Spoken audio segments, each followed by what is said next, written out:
Corona টিকাকে বৈশ্বিক পণ্য ঘোষণার আহ্বান প্রধানমন্ত্রীর। মহামারী মোকাবেলায় পারস্পরিক অংশীদারিত্বের গুরুত্ব। 4 দিন পর দৈনিক মৃত্যু নামল 100-র নিচে, সংক্রমণ হার কমে 16.85%। লকডাউনেও রাজধানীতে বেড়েছে যান চলাচল, চেকপোস্টে তল্লাশি, বিভিন্ন স্থানে রেড জোন ঘোষণা। হেফাজতের তাণ্ডবে মামুনুলের সংশ্লিষ্টতা পেয়েছে সিআইডি, সহিংসতায় বিএনপি জড়িত বলছে আওয়ামী লীগ।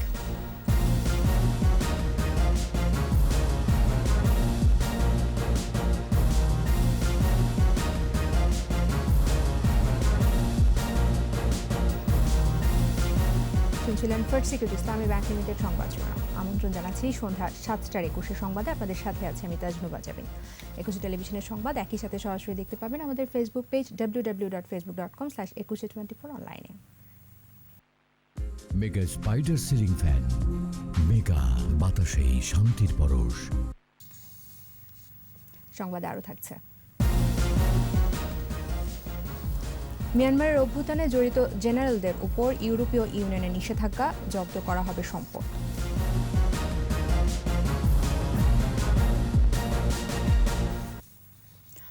কোভিড ভ্যাকসিনকে বিশ্বজনীন পণ্য হিসেবে ঘোষণা করা উচিত বলে উল্লেখ করেছেন প্রধানমন্ত্রী শেখ হাসিনা।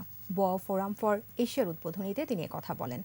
মহামারী মোকাবেলায় দৃঢ় পারস্পরিক অংশীদারিত্ব প্রয়োজন উল্লেখ করেন প্রধানমন্ত্রী।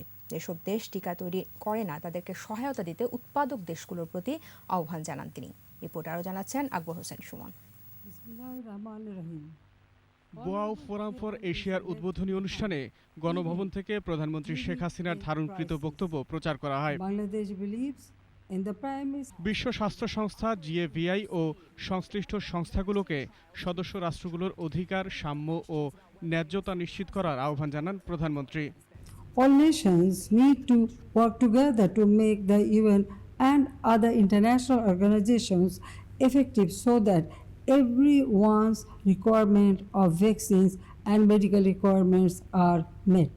ভ্যাকসিন ও চিকিৎসা উপকরণের চাহিদা মেটাতে আন্তর্জাতিক সংস্থাগুলোর মধ্যে দৃঢ় পারস্পরিক অংশীদারিত্বের প্রয়োজন বলে উল্লেখ করেন বাংলাদেশের সরকার প্রধান। We strongly believe that COVID-19 vaccines should be declared as global public goods. Countries producing the vaccines should help others produce the vaccine with a view to attaining universal vaccine coverage. জীবন ও জীবিকার ভারসাম্যপূর্ণ ব্যবস্থার মাধ্যমে মহামারীর বিরূপ প্রভাব কাটাতে সরকারের challenge তুলে ধরেন তিনি। Bangladesh has been trying to mitigate the adverse impacts of the pandemic through balanced measures between life and livelihood. We have so far announced various stimulus packages worth $14.6 billion, around 4.4% of our GDP, for social protection and boosting economy. মহামারীর সংকটেও যাতে কেউ পিছিয়ে না থাকে তা নিশ্চিতে বৈশ্বিক গভর্নেন্সের ভূমিকা গুরুত্বপূর্ণ বলেও উল্লেখ করেন প্রধানমন্ত্রী Sheikh Hasina. The COVID-19 pandemic has brought us at a crossroad of human history, confronting possibly the gravest global challenge of our times. Akbar Hossain Suman, 21 television, Dhaka. করোনার ভ্যাকসিন স্পুটনিক উৎপাদনে বাংলাদেশকে সহ উৎপাদক হওয়ার প্রস্তাব দিয়েছে রাশিয়া। পররাষ্ট্রমন্ত্রী ডক্টর এ কে আব্দুল মোমেনের বরাত দিয়ে সংবাদ সংস্থা বাসস জানিয়েছে, প্রস্তাব অনুযায়ী রাশিয়ার প্রযুক্তিতে বাংলাদেশের প্রতিষ্ঠানগুলো স্পুটনিক ভ্যাকসিন উৎপাদন করবে। পররাষ্ট্রমন্ত্রী আরও জানান, বাংলাদেশ রাশিয়ার প্রস্তাবে একমত হলেও তা চূড়ান্ত হয়নি। সবকিছু ঠিকঠাক থাকলে স্বল্প খরচে দেশের মানুষ করোনা ভ্যাকসিন গ্রহণ করতে পারবে বলে মনে করেন তিনি।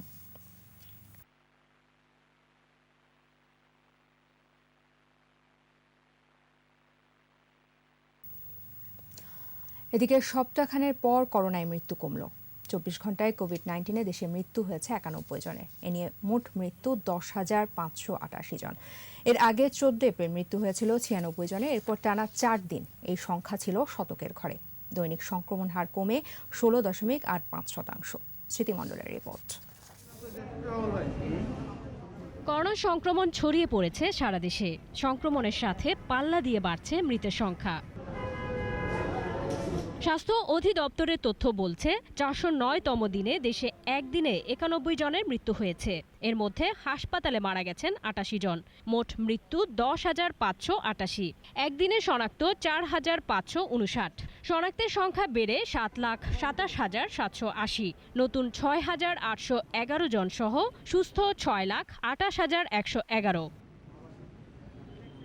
পরীক্ষার বিপরীতে দৈনিক সংক্রমণ হার কমেছে 16.85%। এ পর্যন্ত শনাক্ত 13.94। সুস্থতার হার 86.31 ও মৃত্যু 1.45%। সবচেয়ে বেশি সংক্রমণ ও মৃত্যু ঝুঁকিতে ষাটোর্ধ্বরা। এ পর্যন্ত মারা গেছেন 5,977। 51 থেকে 60 বছরের মধ্যে মৃতের সংখ্যা 2,599। পুরুষদের মধ্যে মৃত্যুহার 73.92 ও নারী 26.08%।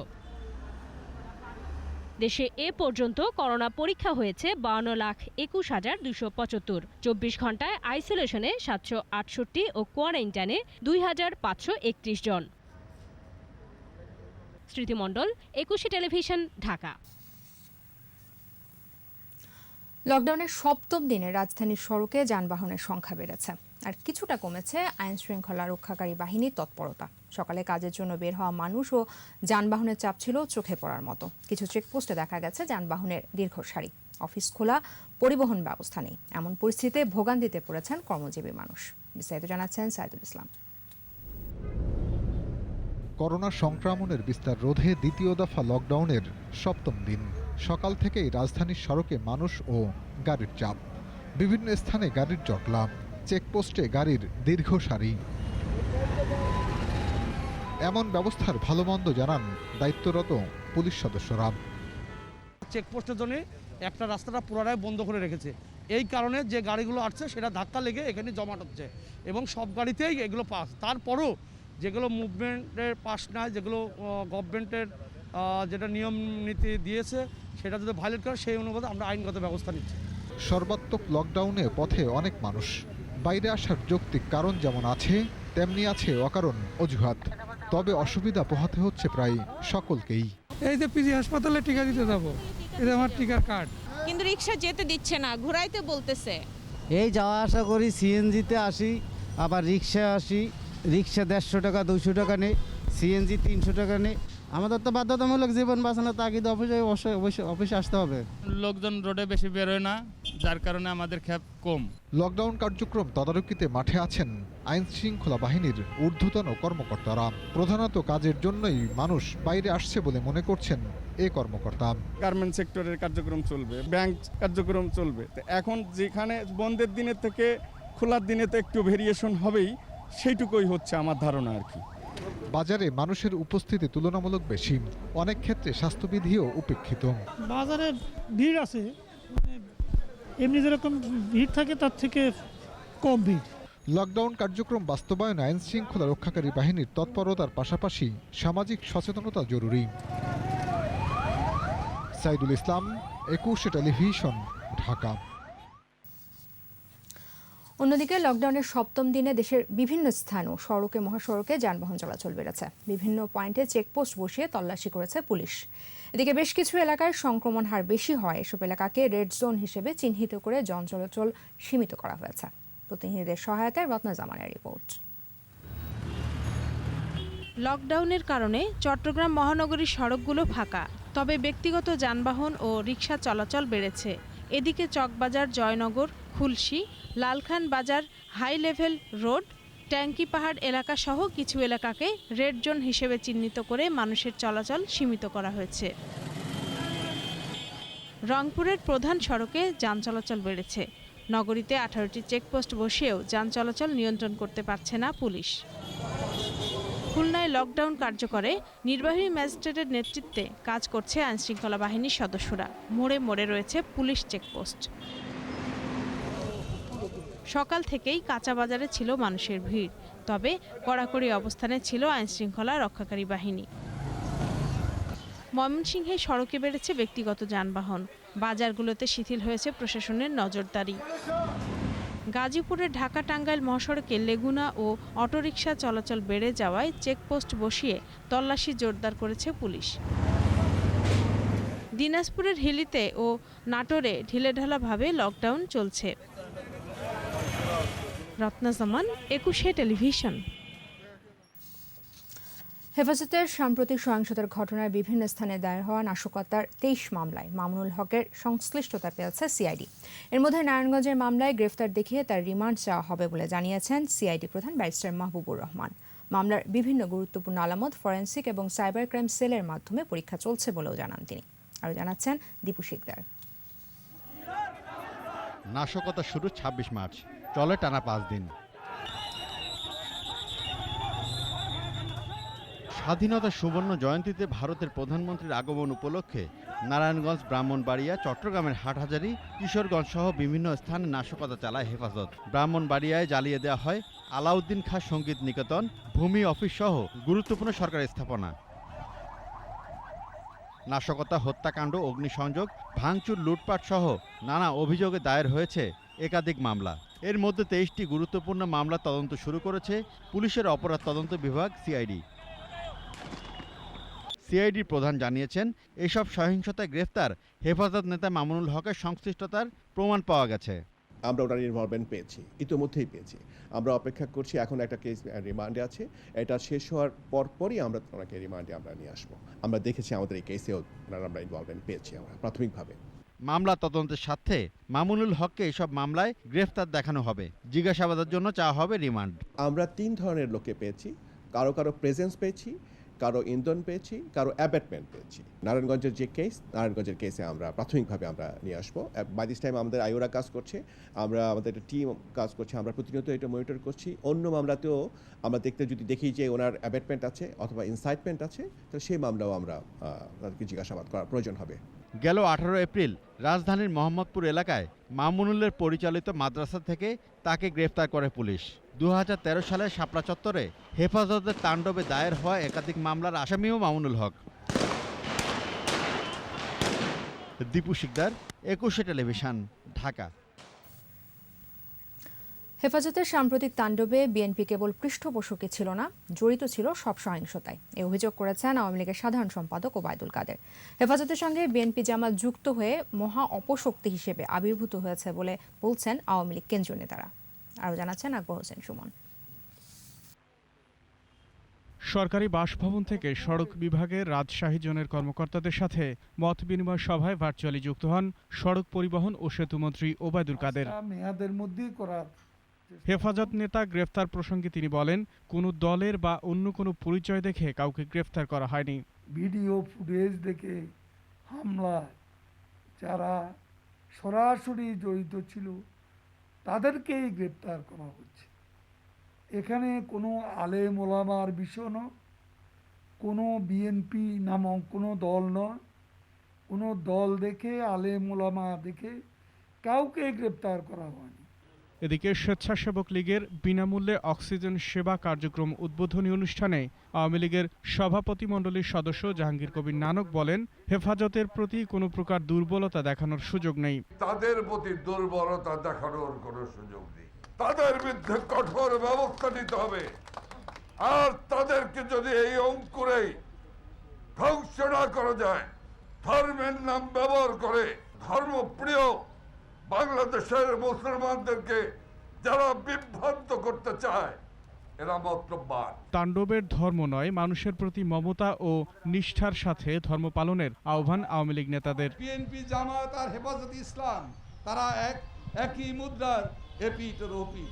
আকবর হোসেন সুমন, 21 টেলিভিশন, ঢাকা। সংবাদের পর্যায়ে নিচ্ছি প্রিমিয়ার ব্যাংক লিমিটেড বিরতি। নো মাস্ক নো সার্ভিস বিধি মেনে চলুন, সুস্থ থাকুন। ফিরে এসে যা থাকছে।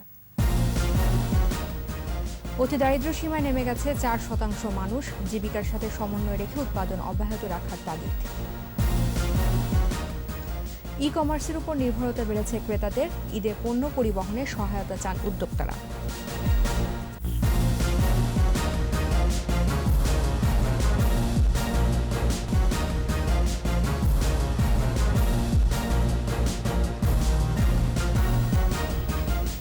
আবার আমন্ত্রণ, আপনারা দেখছেন সন্ধ্যা 7টার 21 সংবাদ।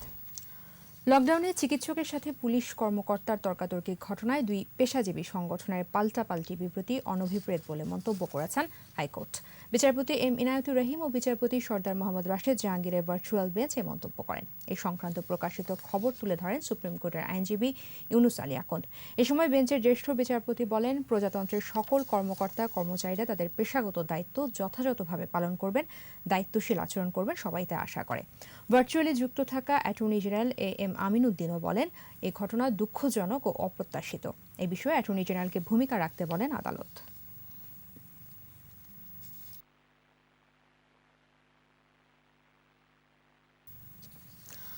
করোনার দ্বিতীয় তরঙ্গের প্রভাবে নতুন করে 2.5 কোটি মানুষ দারিদ্র্য সীমায় নেমে যেতে পারে। এ তথ্য উঠে এসেছে power and participation research centre PPRC ও ব্যাকে যৌথ গবেষণায়। ইতিমধ্যে 4% মানুষ অতি দারিদ্র্য সীমায় নেমে গেছে বলে গবেষণায় উল্লেখ করা হয়। বলা হয়, গ্রামাঞ্চলের 1% মানুষ খাদ্য সংকটে পড়েছে। এমন পরিস্থিতিতে জীবন এবং জীবিকার মধ্যে সমন্বয় এবং সচেতনতার জন্য তাগিদ দেওয়া হয়েছে। আর জানাচ্ছেন তৌহিদুর রহমান। 11 থেকে 31 মার্চ পর্যন্ত 6099টি পরিবারের উপর জরিপ চালায় পিপিআরসি ও BRAC institute of governance and development. ফল উপস্থাপনকালে গত বছরের জুনে পরিচালিত গবেষণার তথ্যের সাথে এবছরের মার্চের গবেষণার তুলনা করা হয়। বলা হয়, কৃষি শ্রমিক ছাড়া অন্য সব খাতের শ্রমিকরা কাজ হারিয়েছেন। এদের মধ্যে বিশাল একটা অংশ গ্রামে চলে গেছে। কিছু লোক কর্মস্থলে ফিরলেও করোনার দ্বিতীয় ঢেউ তাদের সংকটে ফেলে দিয়েছে। এপ্রিল 2020-এ এটা ছিল 22.5%, এখনো কিন্তু 14.5%। আমাদের স্যাম্পলের মধ্যেই, যেটা এক ধরনের প্রোপোর স্যাম্পল ছিল, তার মধ্যে কিন্তু 4% চরম দরিদ্রের সংখ্যা বেড়েছে এক বছরে। এস্টিমেশনটা ওইভাবে আমরা করেছি, which translates into about 2.5 কোটির মতো মানুষ। শহরে বস্তিতে করোনার সংক্রমণের আগের সময়ের তুলনায় আয় কমেছে 14%। দেখা গেছে মধ্যম আয় সীমার নিচে থাকা মানুষ ক্রমশ দারিদ্র্য সীমায় নেমে যাচ্ছে। গবেষণার তথ্যে বলা হয়, গত জুনে দরিদ্র নয়, কিন্তু ঝুঁকিতে ছিল 72%। মার্চে এ হার দাঁড়িয়েছে 50%। এরা এখনো আর্থিক বিবেচনায় ঝুঁকিতে রয়েছে। এখন সেই ইন্ডিভিজুয়াল রেজিলিয়েন্সের জায়গাটা খুবই দুর্বল। সুতরাং এখন যদি আমরা একটা প্রপার এবং এফেক্টিভ সোশ্যাল প্রোটেকশন সাপোর্ট যদি আমাদের এই ধরনের অর্থনীতিকে সীমিত করার সাথে সাথে, মানে স্বাস্থ্য ঝুঁকি কমানোর সাথে সাথে এই জিনিসটা না আনতে পারি, তাহলে this is not going to work at all. বেশ কিছু মানুষ খাদ্য সংকটে রয়েছে বলেও গবেষণায় উঠে আসে। তৌহিদুর রহমান, 21 টেলিভিশন, ঢাকা। করোনা মহামারীর কারণে সশরীরে কেনাকাটা এড়িয়ে চলায় ই-কমার্সের উপর নির্ভরতা বেড়েছে ক্রেতাদের। এতে বাড়ছে অনলাইন ব্যবসার পরিসর। এছাড়া সরকার ই-কমার্সকে জরুরি সেবার আওতাভুক্ত করায় বাড়তি গুরুত্ব পেয়েছে খাতটি। তবে আসন্ন ঈদের পণ্য সহ সব ধরনের ভোক্তা সামগ্রী সহজেই যাতে ক্রেতাদের দোরগোড়ায় পৌঁছানো যায়, সে বিষয়ে সবার সহযোগিতা চেয়েছেন এ খাতের উদ্যোক্তারা। আর জানাচ্ছেন তৌহিদুর রহমান। করোনার প্রভাবে ক্ষতির মুখে পড়েছে দেশের ব্যবসা বাণিজ্য। দ্বিতীয় ঢেউ সামাল দিতে বন্ধ দোকানপাট, শপিং মল।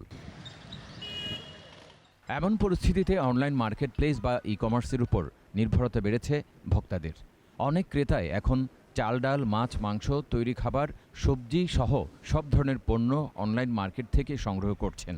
যদিও সঠিক সময়ে সঠিক পণ্য পৌঁছানো সহ কিছু সীমাবদ্ধতা এখনও রয়ে গেছে এই ব্যবসায়। বিক্রেতা যদি ভুল প্রোডাক্ট দেয় বা অন্য কোনো প্রোডাক্ট দেয়, সেক্ষেত্রে তাদের রেটিং খারাপ আসবে, সেক্ষেত্রে তারা ভালো সেল পাবে না। এবারের ঈদ কেনাকাটায় ই কমার্স দিচ্ছে ঘরে বসে পণ্য কেনাকাটা করার একমাত্র সুযোগ। আপনি ঘরে বসে পণ্য কেনাকাটা করার পাশাপাশি বিভিন্ন ই কমার্স সাইট থেকে পণ্য কেনাকাটা করতে পারবেন। প্রয়োজনীয় সরকারি নীতি সহায়তা দেশের ই কমার্স ব্যবসাকে এগিয়ে যেতে সহযোগিতা করছেন বলে জানান সংশ্লিষ্টরা। এত বছর ধরে যে ই কমার্স ইন্ডাস্ট্রিটি ধীর গতিতে এগিয়ে যাচ্ছিল একটা প্ল্যাটফর্মের ডেভেলপমেন্টের দিকে, সেটি আসলে এই করোনাকালীন সময়ে পূর্ণতা পেয়েছে। লজিস্টিক ইনফ্রাস্ট্রাকচারটা সবসময় চ্যালেঞ্জিং থাকে। করোনাকালীন সময় বা এখন যে আমরা লকডাউনের মধ্যে দিয়ে যাচ্ছি, সেটা আরও বেশি চ্যালেঞ্জিং করে তুলে আমাদের এই ডেলিভারি মেকানিজম বা ডেলিভারি সিস্টেমকে। 2020-এর মার্চ থেকে এই বছর মার্চের কম্পেয়ার করি, তাহলে দেখবো যে আমাদের অনলাইন ব্যবসা, প্রতিটা অনলাইন ব্যবসায় দুই গুণ আকারে বৃদ্ধি পেয়েছে। কাস্টমারদের এই চাহিদা পূরণ করার চেষ্টা করার ফলেই আমাদের এই করোনার পরিস্থিতিতেও আমাদের ব্যবসা বহুগুণ বৃদ্ধি পেয়েছে। এদিকে আসন্ন ঈদ উপলক্ষে বিনিয়োগ বেড়েছে ই কমার্স খাতে। তাই বিক্রি বৃদ্ধির পাশাপাশি যে কোনো পরিস্থিতিতে সরবরাহ ব্যবস্থা নির্বিঘ্ন জরুরি বলে মত এই উদ্যোক্তার। ঈদের সময় সিজনটাতে বিক্রি করে, তো তাদের এখানে একটা অনেকের পুঁজি এখানে দেওয়া আছে, অনেক কর্মসংস্থানের একটা ব্যাপার আছে। এই প্রোডাক্টগুলোকে কাস্টমারদের কাছে পৌঁছানোর সিস্টেম না থাকে তাহলে কিন্তু তারা আসলে এই প্রোডাক্টগুলো সেল করতে পারবে না এবং একটা বড় আর্থিক ক্ষতির সম্মুখীন হবে। ই কমার্স ব্যবসার উপর ক্রেতাদের আস্থা বাড়াতে পণ্যের গুণমান এবং সঠিক সময়ে সরবরাহ নিশ্চিত করা জরুরি বলে মত সংশ্লিষ্টদের। কমার্স মিনিস্ট্রি বা বাংলাদেশ ব্যাংক আরেকটু নজরদারি বাড়ায় যাতে এখানে কোনোভাবে কোনো গ্রাহক ক্ষতিগ্রস্ত না হয় বা প্রতারিত না হয়, তাহলে কিন্তু আসলে আমার কাছে মনে হয় অনলাইনের ব্যাপারে লোকজনের আরও আস্থা বাড়বে। তৌহিদুর রহমান, একুশে টেলিভিশন, ঢাকা। ক্রেতার খরা, পাশাপাশি অনলাইনেও তেমন সাড়া নেই ইফতার সামগ্রীর কেনাবেচায়। ফলে কর্মচারীদের বেতন, দোকান ভাড়া সহ সব মিলিয়ে এবার বড় ধরনের লোকসান হবে বলে জানিয়েছেন হোটেল রেস্তোরাঁর মালিকরা। আর জানাচ্ছেন মেহেদী হাসান। কারওয়ান বাজারের অফিস পাড়ার রোজাদারদের পছন্দের তালিকার শীর্ষে ছিল স্টার কাবাবের ইফতার। লকডাউনে অধিকাংশ অফিসই বন্ধ, তাই বেচা কেনাও প্রায় নেই বললেই চলে। প্রতি বছর আপনারা প্রতিবেদন করেন, দেখেন আমরা অনেক বিক্রি করি। এবার মানে 3 ভাগের 1 ভাগ আছে ধরতে গেলে। এটা শুধু হোটেল রানিং রাখার জন্য, মালিকের ব্যবসা না হইলেও কাস্টমারের সুবিধার্থে এগুলো এখন কি খোলা রাখছে। লস হচ্ছে আমাদের, তারপরে এটা খোলা রাখা। একই চিত্র ফার্মগেটের রেস্টুরেন্টগুলোতে। সারা নেই অনলাইনে ইফতার কেনা বেচায়ও। অনলাইন ডেলিভারিটা খুব কম, মানে যে অনুপাতে যাওয়ার কথা, যেটা হোটেলে মানুষ আসতে পারতেছে না, অনলাইন ডেলিভারিটা বেশি হবে, সেটা বেশি না। ক্রেতারা বলছেন আয় কমে যাওয়ায় ইফতারও সারতে হচ্ছে সেভাবেই। আমাদের টাকা নাই, টাকার সমস্যা, ঠিক আছে। আমাদের কাজ কাম নাই, কিছু নাই, টাকা পয়সা নাই, যেখানে 20 ইফতারি খাবো না 5 টাকা খাইতে পারি না। লকডাউন শিথিল হলে কেনাবেচা বাড়বে বলেই আশা দোকানীদের। মেহেদী হাসান, একুশে টেলিভিশন, ঢাকা। করোনা রোগীদের জন্য দেশের সবচেয়ে বড় চিকিৎসা কেন্দ্র ডিএনসিসি কোভিড হাসপাতালে রোগী ভর্তি করা শুরু হয়েছে। আইসিইউ সুবিধা থাকায় কিছুটা স্বস্তি স্বজনদের চোখে মুখে। পূর্ণাঙ্গভাবে চালু হলে আরও বেশি সংখ্যক রোগীর সেবা দেওয়ার কথা জানান হাসপাতাল পরিচালক। সুমন রায়হানের ক্যামেরায় বিস্তারিত জানাচ্ছেন স্মৃতি মণ্ডল। করোনা সংক্রমণ ছড়িয়ে পড়ছে সুনামির মতো। হাসপাতালগুলোতে বাড়ছে রোগীর চাপ, প্রকট হয়ে উঠছে আইসিইউ সংকট। সংক্রমণের দ্বিতীয় ঢেউয়ে মৃত্যুরেখা ঊর্ধ্বমুখী। অসহায় স্বজনেরা এক হাসপাতাল থেকে আরেক হাসপাতালে ছুটছেন রোগী নিয়ে। এমন পরিস্থিতিতে রাজধানীর মহাখালীতে চালু হয়েছে দেশের সবচেয়ে বড় চিকিৎসা কেন্দ্র ডিএনসিসি ডেডিকেটেড কোভিড-19 হাসপাতাল। ঢাকা সহ আশপাশের বিভিন্ন জেলা থেকে রোগী নিয়ে আসা হচ্ছে। আমার আব্বা, ওনার আসলে শ্বাসকষ্ট, ওনার 90% ফুসফুসি সমস্যা ছিল। এখানে নিয়ে আসছি, তো অলরেডি ইমার্জেন্সিতে আছে, তারা দেখতেছে, পর্যবেক্ষণে আছে, আইসিইউ দিবে বলছে। আমরা নরসিংদী থেকে আসছি, আমার কাকা এখানে ভর্তি করছি, এখন বর্তমানে ভর্তি অবস্থায় আছে। আমার বাবা, উনি প্রাইভেট হাসপাতালে চিকিৎসাধীন ছিল 3 দিন। 3 দিনে 1.5 লক্ষ টাকা খরচ হয়েছে। এখানে কোনো টাকা পয়সা কিছুই প্রয়োজন হইতেছে না, ঠিক আছে। তো এই জন্য এখানে আসলাম, দেখি এখন কি হয়। আংশিকভাবে 50 শয্যার আইসিইউ, 50 শয্যার ইমার্জেন্সি বেড, যা অনেকটা আইসিইউর মতোই। এছাড়া high flow nasal cannula, central oxygen সহ সব ব্যবস্থা নিয়ে রোগীর সেবা কার্যক্রম চালু করেছে হাসপাতালটি। সবার কাছে একটু অনুরোধ রাখছি যে একেবারেই যাদের খুব সংকটাপন্ন অবস্থা, কোনো বেড পাচ্ছে না, কোথাও বিভিন্নভাবে যারা ঘোরাঘুরি করছে, তারা যেন আমাদের এখানটাতে আসে। বাট এখন যদি বিভিন্ন হাসপাতাল থেকে সবাই আমার এখানে চলে আসে, তাহলে দেখা যাবে যে অনেক যারা বেড পাচ্ছে না বা যাদের সংকট নতুন করে সৃষ্টি হচ্ছে, তারা কিন্তু আমার মতে তারা একটু অসুবিধায় পড়ে যাবে। 1000 শয্যার হাসপাতালটিতে পূর্ণাঙ্গভাবে কার্যক্রম শুরু হলে রোগীদের আইসিইউ বেড থাকবে 212টি, HDU bed 250, covid isolated room 538টি। 250 বেডের আমাদের কিন্তু প্রস্তুতি আছে। তো এর মধ্যে আমাদের 50 বেডের আইসিইউ কিন্তু রেডি আছে, আমরা ওখানে ধীরে ধীরে নিচ্ছি। আর আমাদের ইমার্জেন্সিতেও 50 বেড রয়েছে, সেটাও প্রস্তুত আছে। এটা সবচেয়ে সক্ষম একটি হাসপাতালে পরিণত হবে। প্রতিদিনই আমার কিছু করে ম্যান পাওয়ার আসছে, আমার ম্যান পাওয়ার আসবে আর আমার বেডগুলো বাড়তে থাকবে। করোনা রোগীদের চিকিৎসার পাশাপাশি এখানে রয়েছে রোগ নির্ণয়ের সকল সুবিধা। স্মৃতি মণ্ডল, একুশে টেলিভিশন, ঢাকা। সংবাদে আবারও প্রিমিয়ার ব্যাংক লিমিটেড বিরতি। নো মাস্ক নো সার্ভিস বিধি মেনে চলুন, সুস্থ থাকুন। ফিরে এসে যা থাকছে। 20% নগদ সহায়তা সম্পর্কে ধারণা নেই বেশিরভাগ ক্ষুদ্র উদ্যোক্তার, বঞ্চিত হচ্ছে প্রণোদনা থেকে। পুঁজিবাজারে সূচকের বড় উত্থান, 3 মাসের মধ্যে ঢাকা স্টক এক্সচেঞ্জের সর্বোচ্চ লেনদেন।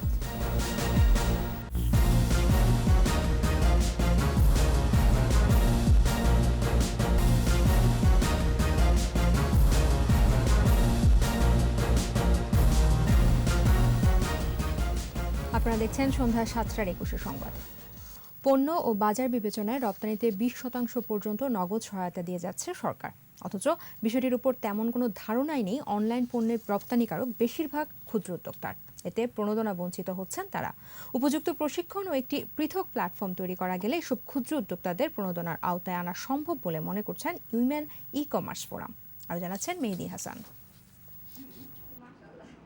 জেসমিন আহমেদ বাসার একটি কক্ষে হ্যান্ড পেইন্টের কাজ করছেন, পাশাপাশি ব্লক, বাটিক ও কারচুপির পণ্য তৈরি করেন তিনি। গেল 4 বছর ধরে এ ধরনের নানা পণ্য তৈরি করে বিক্রি করছেন অনলাইনে। স্থানীয়দের পাশাপাশি সাড়া পাচ্ছেন বিদেশি ক্রেতাদেরও। এই পর্যন্ত 4টা দেশে অলরেডি চলে গেছে, আরও 2টা দেশে যাবে, হয়তো বা ঈদের আগেও যেতে পারে, আর 5-6টা দেশে কথা চলতেছে যাওয়ার জন্য। এর মধ্যে হচ্ছে আপনার টি শার্ট, শাড়ি, পাঞ্জাবি। বিকাশের মাধ্যমে আমাদের পেমেন্টটা বেশি হয়, আর তার উপরে হচ্ছে আমার ডিএইচএল আর হ্যান্ড বাই হ্যান্ড প্রোডাক্ট বেশি যায়। জেসমিন আহমেদের মতো এমন অনেক ক্ষুদ্র উদ্যোক্তা এভাবে পণ্য রপ্তানি করছেন, কিন্তু রপ্তানিতে পণ্যভেদে 20% পর্যন্ত নগদ সহায়তা পাওয়ার বিষয়ে কিছুই জানেন না তারা। ইনসেন্টিভ পাওয়ার জন্য কিন্তু একটা বেশ কয়েকটা লাইসেন্স এবং বেশ কয়েক ধরনের পেপারস ইপিবিতে এবং বিভিন্ন মন্ত্রণালয়ে জমা দিতে হয়। তো যার কারণে ওনাদের সেই আইডিয়াটা নাই যে এই পেপারগুলো কীভাবে রেডি করতে হয় এবং কীভাবে এই পেপারগুলোর মাধ্যমে এই বেনিফিটগুলো পাওয়া যায়। এ ধরনের উদ্যোক্তাদের সহায়তা করতে সম্প্রতি একটি উদ্যোগ নিয়েছে উইমেন ই কমার্স ফোরাম। লক্ষ্য উপযুক্ত প্রশিক্ষণ এবং সরকারের দেওয়া নানা সুবিধার বিষয়ে ক্ষুদ্র উদ্যোক্তাদের সহায়তা করা। উই থেকে একটা চ্যানেল রেডি করার চেষ্টা করছি, উই লিমিটেড, যেটার মাধ্যমে নাকি আমাদের উদ্যোক্তারা এক্সপোর্ট করতে পারবেন। আমরা সমস্ত পেপারস রেডি করব, আমাদের মাধ্যমে তারা শিপমেন্টগুলো করবেন এবং প্রত্যেকটা উদ্যোক্তারা যেই সেক্টরে নাকি যত % ইনসেন্টিভ পাওয়ার কথা সেই ইনসেন্টিভটা আমরা তাদেরকে পৌঁছে দিব। কতজন ক্ষুদ্র উদ্যোক্তা অনলাইনে পণ্য রপ্তানি করছেন এবং তাদের আয়ের পরিমাণই বা কত ডলার, তার সঠিক কোনো পরিসংখ্যান মেলেনি সরকারি বেসরকারি কোনো পর্যায় থেকেই। মেহেদী হাসান, 21 টেলিভিশন, ঢাকা। জানাবো ব্যবসা বাণিজ্যের খবর।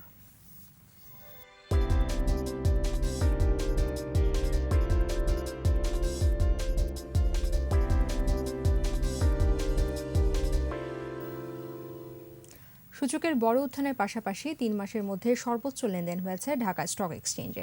মঙ্গলবার ডিএসসিতে লেনদেন হওয়া 354টি প্রতিষ্ঠানের মধ্যে দর বেড়েছে 193টির, কমেছে 98টির, আর অপরিবর্তিত ছিল 63টির দর।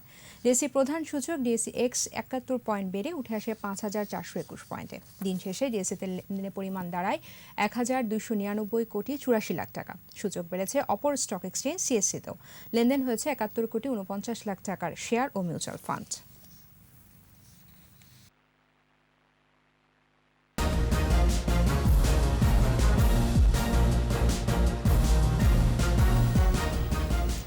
আবার আমন্ত্রণ সন্ধ্যা 7টার 21 সংবাদে। জানাবো খেলার খবর।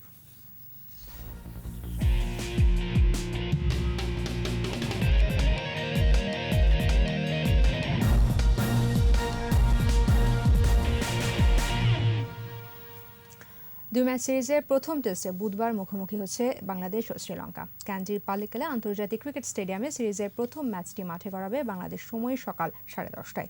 এই ম্যাচে আগে ওয়ানডে ও টি20 খেলল, এই প্রথম সেখানে টেস্ট খেলবে বাংলাদেশ। আর প্রথমবারের মতো টাইগারদের দলের সুযোগ পেয়েছেন পেসার শরীফুল ইসলাম। আরও জানাচ্ছেন পারভেজ খোকন।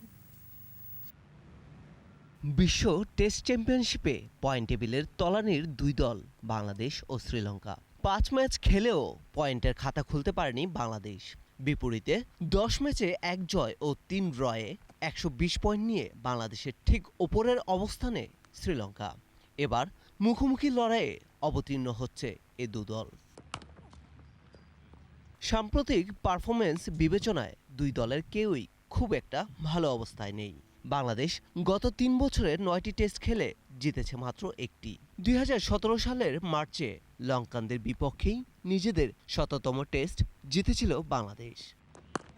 আমরা পার্টিকুলার যদি প্রসেস 5 দিনের খেলা 5 দিনে যদি আমরা ভালো প্রসেস নিয়ে খেলতে পারি তা আমরা হয়তো জয় নিয়ে বেরোতে হবে। ক্রিকেটের বড় সংস্করণে সাম্প্রতিককালে বাংলাদেশের যে পারফরমেন্স, তাতে শ্রীলঙ্কার মাটিতে বাংলাদেশ দল নিয়ে শঙ্কার যথেষ্টই কারণ আছে। ঘরের মাটিতেই যেখানে ওয়েস্ট ইন্ডিজের দ্বিতীয় সারির দলের কাছে হোয়াইট ওয়াশ হতে হয়েছে, সেখানে শ্রীলঙ্কার মাটিতে শ্রীলঙ্কার বিপক্ষে কতটা কি করতে পারে সেটি এখন দেখার বিষয়। পারভেজ খোকন, 21 টেলিভিশন। শ্রীলঙ্কার বিপক্ষে মাঠে নামার আগে প্রথম টেস্টের জন্য 15 সদস্যের দল ঘোষণা করেছে বিসিবি। সর্বশেষ ওয়েস্ট ইন্ডিজ সফরে 18 সদস্যের স্কোয়াড ঘোষণা করা হলো। শ্রীলঙ্কার বিপক্ষে 15 জনের দল দিয়েছে নির্বাচকরা। মুমিনুল হককে অধিনায়ক রেখে দলে রাখা হয়েছে লিটন দাস, মোহাম্মদ মিঠুন, মুশফিকুর রহিম, তামিম ইকবাল, সাদমান ইসলাম, আবু জায়েদ রাহি, তাইজুল ইসলাম, নাজমুল হোসেন শান্ত, মেহেদি হাসান মিরাজ, তাসকিন আহমেদ, ইবাদত হোসেন, মোহাম্মদ সাইফ হাসান, ইয়াসির আলী চৌধুরী ও শরীফুল ইসলামকে। ইংলিশ প্রিমিয়ার লিগ ফুটবলে চেলসির বিপক্ষে মাঠে নামছে ব্রাইটন অ্যান্ড হোভ আলবিয়ন। স্ট্যামফোর্ড ব্রিজে ম্যাচটি শুরু হবে বাংলাদেশ সময় রাত 1টায়। চেলসির মাঠে গিয়ে খেলবে ব্রাইটন। এই ম্যাচের জন্য চেলসির জার্সিতে প্রস্তুত আন্ডার ক্রিস্টেনসেন। আর পায়ের ইনজুরি কাটিয়ে ব্রাইটনের হয়ে দলে ফিরছেন স্ট্রাইকার অ্যারন ক্যানলি। 31 ম্যাচ শেষে 54 পয়েন্ট নিয়ে টেবিলের 5 নম্বরে রয়েছে চেলসি। আর সমান ম্যাচে 33 পয়েন্টে ব্রাইটনের অবস্থান টেবিলের 16 নম্বরে। এই ম্যাচে প্রতিপক্ষের মাঠ থেকে জয় পাওয়াটা কষ্ট হলেও সে প্রত্যাশা নিয়ে মাঠে নামবে দলটি।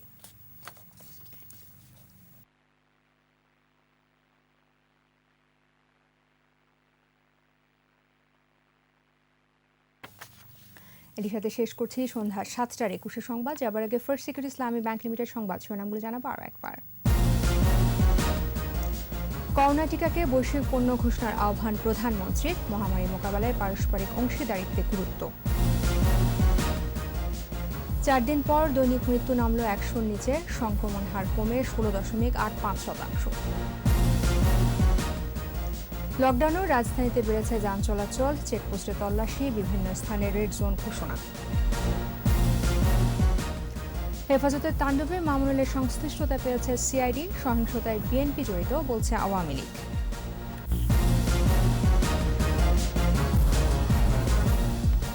21 টেলিভিশনের সর্বশেষ খবর জানতে ডায়াল করুন 2021 নম্বরে। আর ভিজিট করুন 21tv.com এই ওয়েবসাইটে। ফেসবুকে লগ ইন করতে পারেন facebook.com/2124 অনলাইন। আমাদের পরের সংবাদ রাত 9টায় দেখার আমন্ত্রণ রইল। স্বাস্থ্যবিধি মেনে চলুন, সুস্থ থাকুন। সবাইকে ধন্যবাদ।